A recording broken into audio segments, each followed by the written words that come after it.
Hello?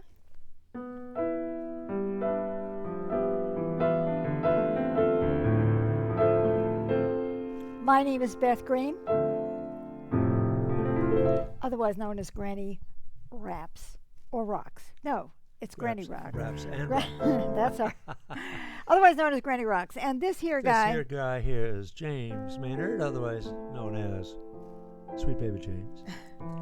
You have a lot of different names. I have a lot of aliases, yes. We confuse our friends.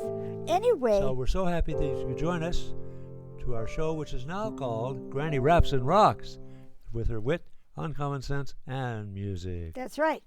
You know, Granny raps. See, I'm talking and playing the piano, right? So That's isn't that a right. rap? So this is all part of a major transition that we're going to tell you about in the coming weeks. Mm-hmm. But this is the first clue.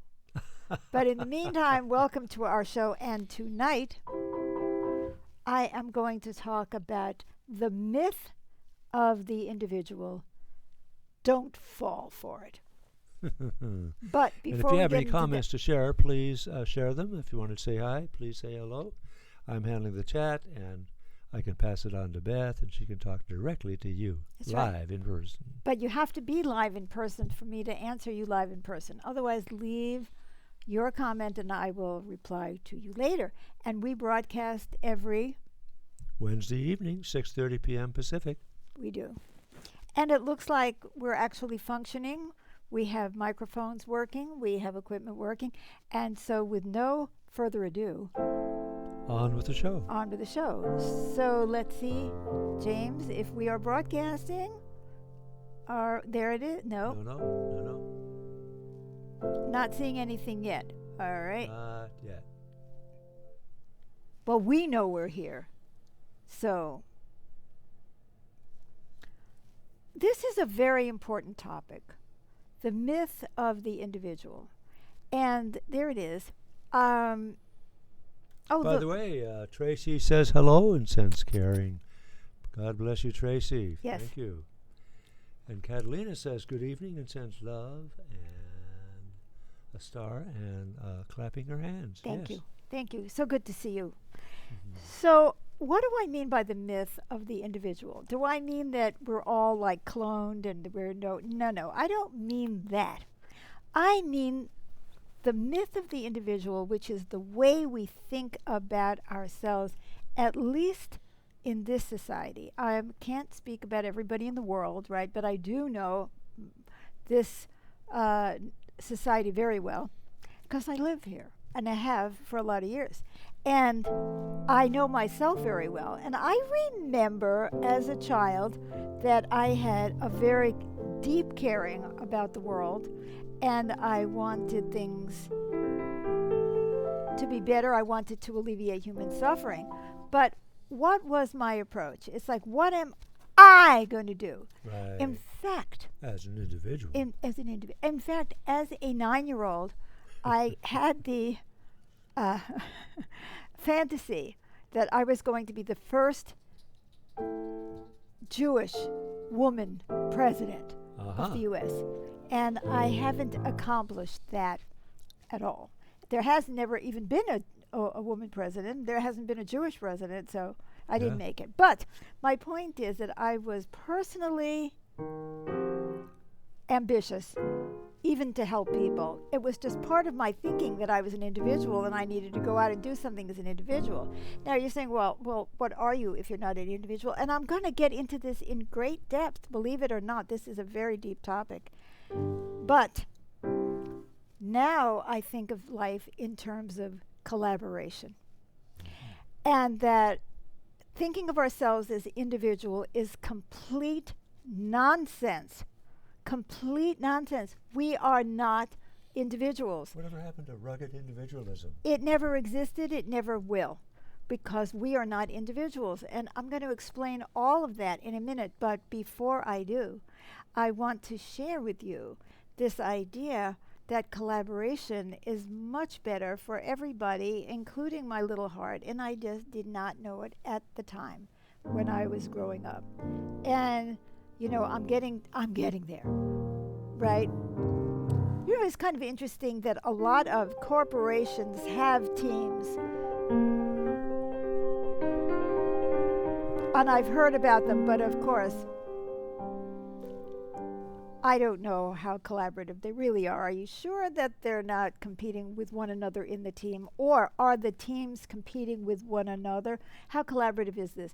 But I had the experience today, an experience that just completely blew my mind. We are doing a musical at a theater in Corvallis, where we live, this fall. And we had a meeting with the technical team that was there to help us with the technical issues that have to do with doing this musical.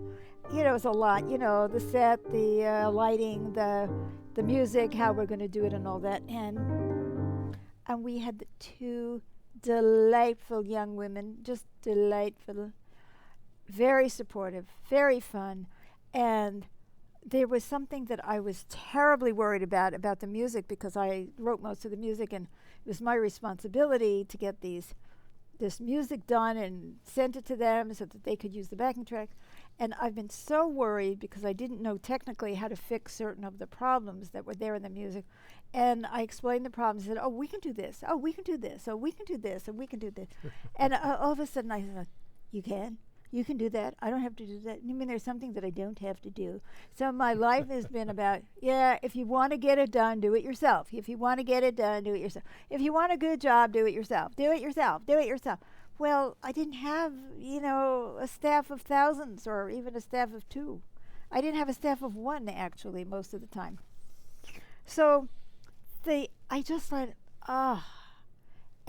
they know what they're doing, I hope. But do I either? So, and I could relax. I mean, I've been worried for months about this. And they said, I can do this and I can do this. And they understood it because it was in their field of expertise. Now, what is that about? That is about collaboration, otherwise known as collaboration, right? Collaboration. We were a team working on this thing. Well, I loved it. I could breathe. I was so happy. Now, why is this something that I have to do a whole show on? Because we don't really think collaboratively. That is not our, it's usually about, I have to get the credit, right? I have to have the power. Me.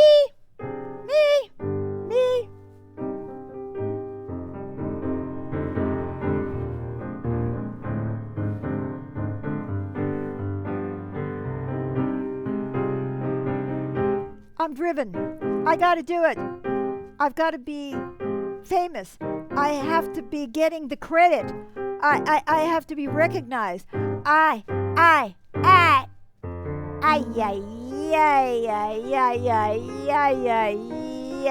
Now, okay, so that's one part of it. So I'm trying to tell you that collaboration is so much more relaxing, as I discovered today, especially if you have competent people working with you. I mean, I've had people who volunteered to help me, but they didn't know what they were doing, or they were volunteers and they didn't have the time. I mean, these people are actually paid to do this. Fabulous, fabulous. Okay. But it also goes against the grain. And that's what I want to talk to you about.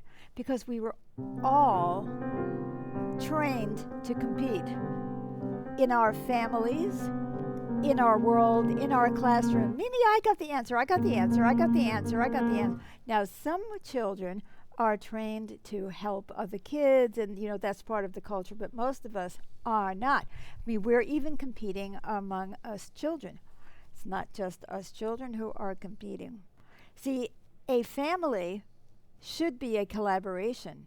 A nation should be a collaboration among different races, ethnic groups, social classes, gender identification, ability, disability, all that stuff, right? A collaboration between the disabled and the abled, and all kinds of people. It should be a collaboration. Is it? Oh, no. I mean, look at the world. I was wondering, really honestly, about the people who are really pushing white Christian nationalism. Do they want to give up all those black football players that they cheer on? Oh, they don't want them on their teams anymore? Come on. Come on. Don't tell me that you know damn well that people out there who are pretending that they are white nationalists don't want to lose what they're getting. And I mean, I just happened to mention football players because, to me, like that is the other side of the world. All the sports. In all the sports. And what about the doctor who's black or Muslim who took care of you when you were in trouble? Do you want to get rid of them? No, I don't think so. And so, what about the woman who helped you on the phone or found your cat? Anyway, so the world is supposed to be about collaboration among nations, between peoples. Like between the Native Americans and the invading, conquering Europeans. Right, that was quite a collaboration, wasn't it? So, are you beginning to get what I mean? The fact is, there isn't a heck of a lot of collaboration, and it seems god-awful now that we don't have any collaboration between Republicans and Democrats, much less. So, why is individualism a myth? Aha. I thought you'd never ask. Well, people who talk about individualism, that believe that they are individuals, are lying to themselves. Uh-huh. So, how many times have you heard someone say, I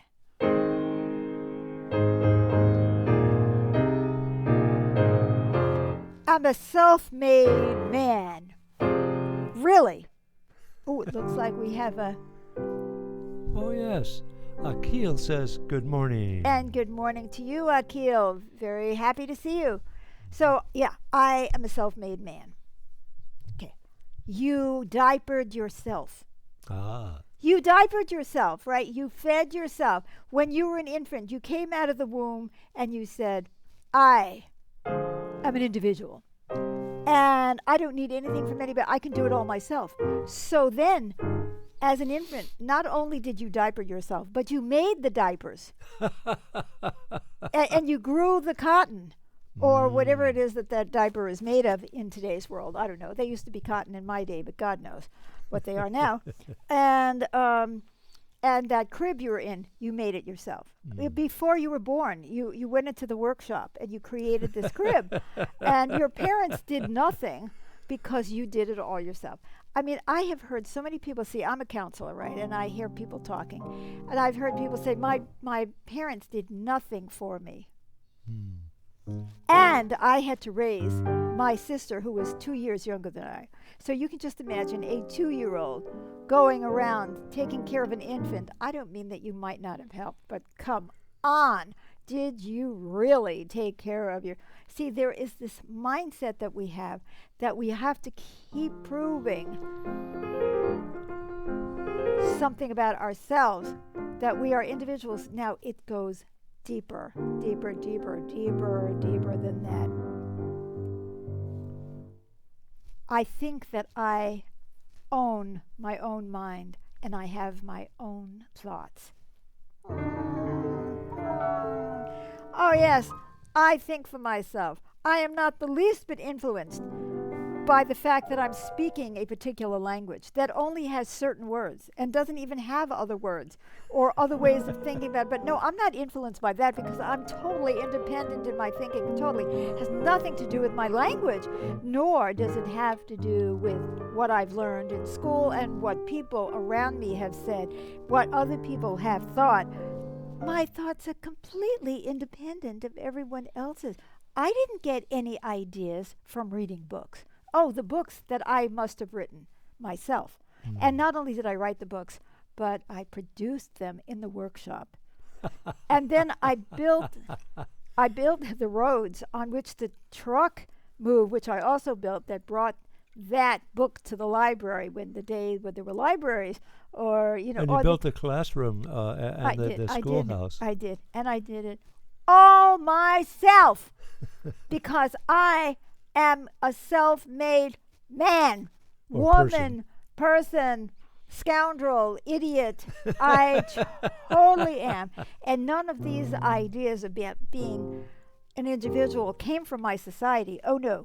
Oh no. I mean, I didn't learn that from rugged individualism and Teddy Roosevelt, or I don't know, who's a rugged individualist.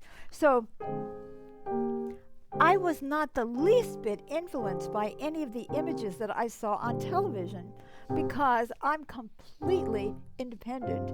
And is anybody And what laughing? about the clothes you wear? Exactly. Well, not only did I make my own clothes, but I grew the cotton.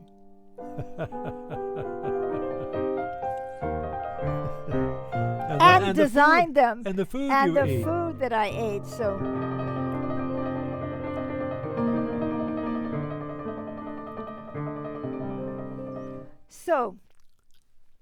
I don't mean that there aren't some people who are a little bit more independent than others. For example, there is someone who says, I can't do this.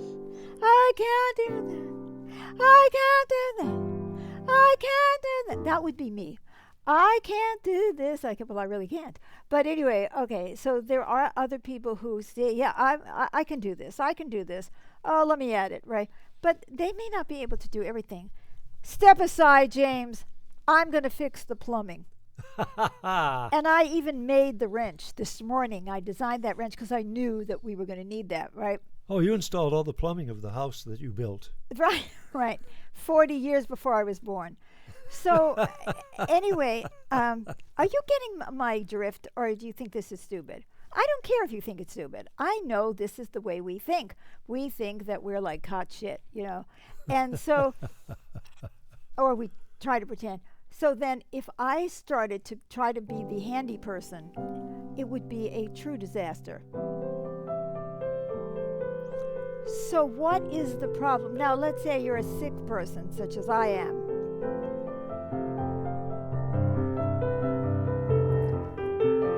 I need help for everything. I need help with the food, the cooking, the shopping, the washing the dishes, the whole thing, right? Well, that's terrible. That makes me needy. See, I'm needy if I need help with things like that. But I'm not needy if I go to the store and buy the food that's prepackaged by some poor immigrant who's bending over in the field. That's not needy. No, I'm not needy. I'm doing it myself. I went to the store in the car that I did not build, on the road that I did not build, and got the food that was grown by somebody that I was not, packaged by somebody that I was not, delivered to the market, and that I bought with money, which I may or may not have earned. But even if I did earn that money, you know how I earn my money? I'm a counselor. And guess what? I work through the internet. That's how I do it, right? And I do that all by myself. I built the internet. Did you know that? I didn't know that. You did not know that I built the internet, did you? In fact, it was my idea. And it was my idea to do video conferencing. But I make my own living.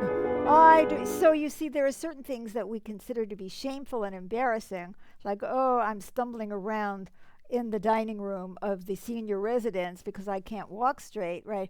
So, or I'm stumbling around because I'm wearing these stupid high-heeled shoes that women are still wearing, even though it's terrible for their bodies, right? And where did they get their idea that that was attractive? It's my own idea. I looked in the mirror one day. I was born to be in high heels. When I was 2 days old, I said, where are the high heels that I have seen in my visions? Right? No, you see the damn high heels in all the movies. It's disgusting. And then you say, I want that, I want that, I want that. And we just recently saw something, I think we were together, where they talked about the advertising, the amount of advertising that, oh yeah, it was in this thing about Mr. Rogers, Oh, yeah. the amount of advertising that is geared towards children, food with sugar in it. But they just woke up one day and they said, I have to have sugar snap flauwels for breakfast.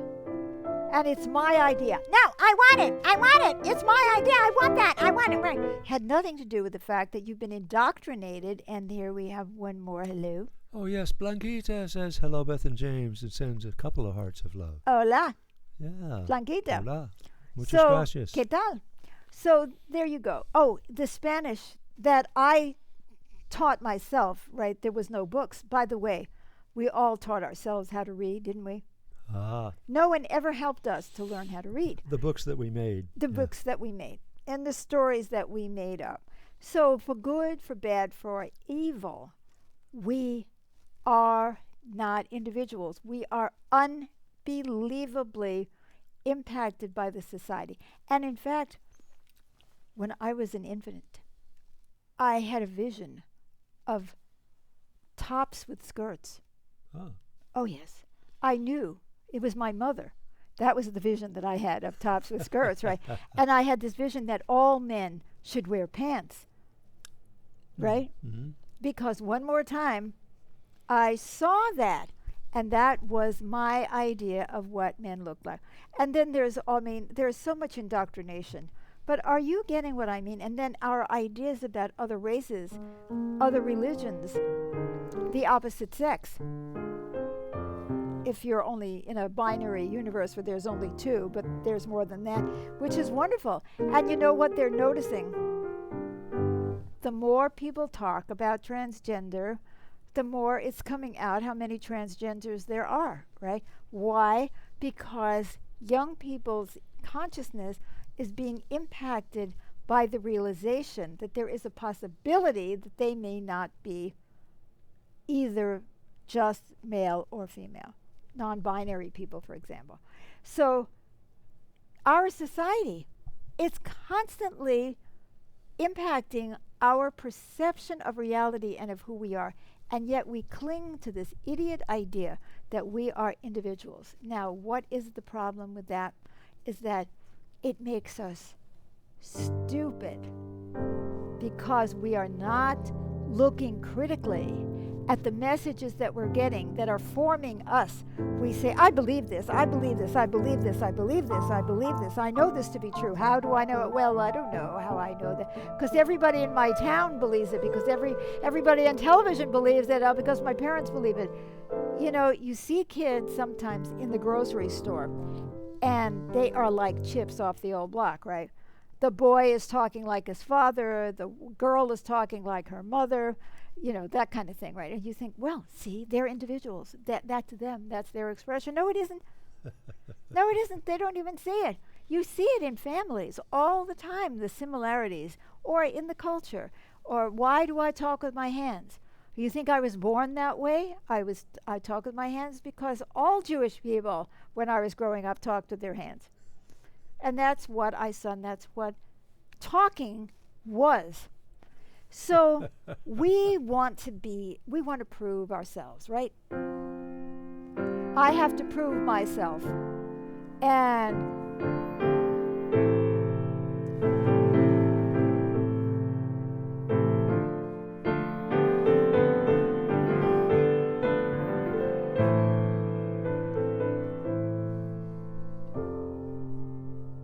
prove myself. What is myself? What is the myself that I'm trying to prove here? We are one. We are one. We are one. We are so connected. It's almost pathetic how really connected we are. And then we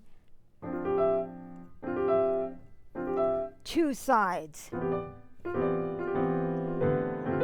Which team are you supporting? That's all internal. Well, of course I'm rooting for them because I don't know why. because everybody I know is rooting for them, because I want to fit in with everybody I know. So it's so dangerous because we are not looking critically at what we're thinking. We believe that this is what we really believe, and we don't know what we believe because we aren't thinking clearly or critically or being honest about how much we are impacted. You know, like scratch the surface of any one of us, and we will see racial prejudice or all kinds of prejudice. Why? Because it's like the air we breathe, right? Oh, yeah. See, I'm going to separate myself from the air we breathe. See, we all have different cultures. Isn't it amazing how similarly people react in different cultures that's different from how you react? And you think, well, how could that be? Well, there must be something odd about them. Well, no, they're in a different culture. So, first of all, we don't look critically at our own thinking, and so we become slaves of what we are taught without realizing we're absorbing. And secondly, we're busy trying to prove ourselves, so we are missing out on the relaxation and the beauty of collaboration. Collaboration, which makes our hearts sing. I believed that it was important for me to prove myself. And of course, part of that is we live in a society that doesn't really take care of people when they're in trouble. So you either have your family or your immediate, people take care of you, or you better figure it out, or you've got some crappy, insurance policy that doesn't really cover anything. So we have fear, incredible amounts of fear about being alone and without real community, deep community among all. And yet, isn't that the way it is? Doesn't it have to be that way? I remember that Hillary Clinton said, and I think she was quoting somebody, but I don't know who she was quoting. She said, "It takes a village to raise a child." And poor parents are stuck at home in their nuclear family, trying to juggle jobs and childcare and fatigue and all of that, thinking they are supposed to raise their children. And who can you trust anyway, right? Because we don't trust each other. Why don't we trust each other? Because the other guy thinks he or she is an individual and that he or she has to take care of him or herself, or that they have a better idea, and there is very little collaboration. So it's very scary, you see what I mean? So the realities of economics reinforce, oh yeah, I'm an individual. And yes, of course, when there is an occasional, total catastrophe, the community comes together briefly, and then there's looting. I saw that as a child. We would have flooding because they didn't have sewers, right? They just threw us into these houses without any sewers, and we had flooding. And then people said, oh my God, this is so terrible. And they sent boats to get us out of the house, or to get, there wasn't a lot, believe me. There was not a lot of help back in the 40s. And then people came to look and to loot. So that makes me even more scared. Oh my God, I am an individual. I'm alone. I have to do this myself. So, my God, cherish the moments of collaboration that you have. Remember that you and your mate or friend or whoever is raising your children, whatever kind of couple you are or whatever kind of family you are, you're supposed to be collaborating to raise the child, not competing with each other to get the child's favoritism. And, oh yeah, I love mommy more. I love daddy more. Do you love me more than you love my brother? Let's start focusing on collaboration. See what it feels like. Well, I'm pretty much out of time already, but I hope that I dropped some ideas. Oh, yeah. I think you've sparked in us a real need to look at ourselves with critical eyes and see how much we are conditioned to think of ourselves as separate, alone individuals. And we are not separate, not for 5 minutes. You know, when I lie down in my bed, I am lying down on the labor of many people who created that bed. And I thank God have air conditioning that I did not invent and that I'm not powering. And I say, oh yeah, I'm all alone. Well, maybe we need to start appreciating how much our world is created through collaboration. And I see we have one more. Jose says, God bless you, Mama and Papa. Blanquita sends another heart of love. And Judith says, well spoken, Beth. Thank you. Thank you, Blanquita. Thank you, Jose Luis. And thank you, Judy. We shall see you next week. Please share this show with everybody. Everybody needs to remember this. Remember collaboration among the races, among the genders, among heterosexual, transsexual, whatever, among all peoples of the world. We need to start to collaborate to solve our common problems. Thank you. Come back next Wednesday, and we have one more comment. Karen, excellent topic. Thank you, Karen. Friendship. Thank you. Our show is a collaboration between you and us, because if you were not there, there would be no point. Rennie, I have to say that your rap is a rap of a whole nother order. I love that. Thank you. Thank you. We do love you, and we do appreciate you very much. Come back next week. Share, like, love, and follow our page. Thanks for coming. Bye-bye. Bye-bye.